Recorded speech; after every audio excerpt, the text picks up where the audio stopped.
Correct. So I'm curious to learn how do you do that? Well, it was an hour talk. I can't do it in 2 minutes. By getting ahead and fixing problems that are going to be problems that we particularly think are important, to address them and creatively fix them.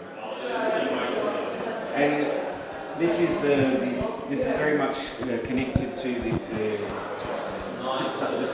cypherpunk movement and some of the ideas. More or less, but it's not really a sort of cohesive group. It's just a bunch of people who had similar ideas and like to talk about them and share them. Basically, I think the bottom line for most of us will be something we call voluntarism, which is that things done voluntarily are moral, and things done involuntarily, coercively, however, are immoral. And that's really the basic principle that I think most of us would probably come down to as a core belief. The golden rule, those sorts of things. Yeah, it reminds me of family as well, right? Often how you raise your kids. Right. Take part in family in the chores and what. There's a great line from Tolstoy, and he says, all happy families are alike. And it's kind of true, because in a family, you really do, in a good family, a healthy family, you embrace the golden rule. How would I like it if I did this to them? Even to a child. You look at it and you go, well, look, she's only 6. How would I deal with her? How will she understand? You can look at it from your adult perspective and say, no, don't do that. But you got to put yourself in the mind of a 6-year-old and interface that way. So it all really comes down to golden rule. What would you like somebody to do to you? That's a good thing to do to them. And that's people here actually believe that and apply it to everything, not just something. In most spheres of life, we apply the golden rule in our family, the people we work with, those sorts of things. But we never apply it to the large things. They're exempt. They're different. They're a higher cause. They're a better thing. We don't think so. We think that if it's moral for an individual, it can't be moral for the collective, for the large, for the high and mighty. There is no second standard. This is the standard. The golden rule is the standard, and these people care about it and think it's the right thing everywhere.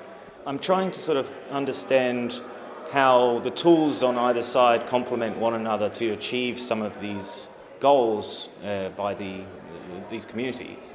Right. Well, the tools complement each other because they're pretty much created by the same community of people.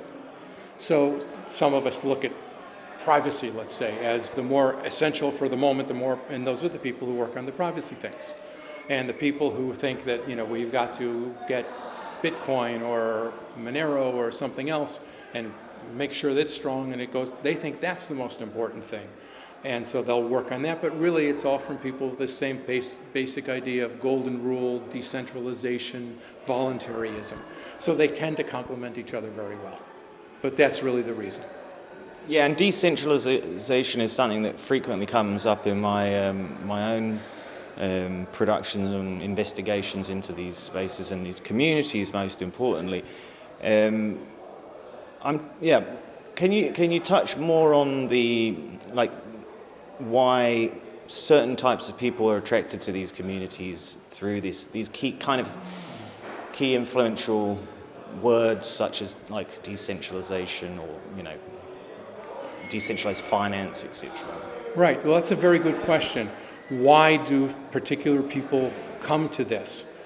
And it's, of course, with anything humans, very complicated, and there's probably 100 different answers for 100 different people. But it's people who have come for whatever reason to see that something better is possible, that we're not doomed to do just what the big man in the marble house says we have to do. We're able to produce and make new things, and that the things that really matter in the world are not the expensive suits on TV. It's the plumber who comes and fixes our pipes. It's the delivery man who makes sure we have enough groceries. It's the farmer, it's the nurse, it's the electrician. These are the things that really matter in life. And we need to optimize the world to make their life better, to make it easier for them to produce, that the people in the marble houses, the legislators, the high and mighties, the small group that rules everyone else, are first of all not very good people. And second of all, even if they are great, the system itself that they're in makes for corruption. It's too much to go into for all the details, but it makes it. When you have power, when you have people who get to do whatever they want and make the laws that everyone else is going to have to obey, it doesn't produce good results. It doesn't produce good people. It doesn't produce good choices. But if you have decentralized, that anyone can subscribe to or not subscribe to as they wish, then you get systems that are optimized to making people's lives better, not to gaining more power or winning the next popularity contest. The suite of tools that are available in DeFi, for example, can allow for such sort of dictatorial or communities to rise up.